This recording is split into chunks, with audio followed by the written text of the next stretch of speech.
যদি মানুষ তাদের নিজের কথাগুলো খেতে পারত, তাহলে তারা বুঝতে পারত যে এগুলো কতখানি তেতো। মানুষের মুখে বলা কথার একটা আলাদা শক্তি আছে।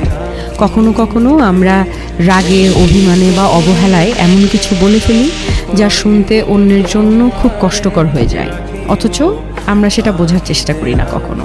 কিন্তু ভাবুন তো, যদি একদিন সত্যি আমাদের নিজের বলা কথাগুলো খেতে হতো, তাহলে কেমন লাগতো?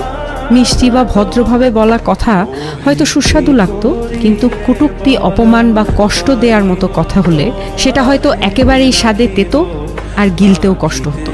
তখনই হয়তো আমরা বুঝতাম আমাদের জিভ থেকে বের হওয়া প্রতিটা শব্দের কতটা ওজন আছে, আর তা অন্যের হৃদয়ে কেমন প্রভাব ফেলে। তাই কথার আগে একটু ভেবে বলা জরুরি, কারণ কথার কোনো ওষুধ নেই। একবার বলে ফেললে তা আর ফেরানো যায় না কখনো। নিজের কথাই যদি একদিন নিজের কাছে তিতে হয়ে ওঠে, সেটাই হবে সবচেয়ে বড় অনুশোচনা।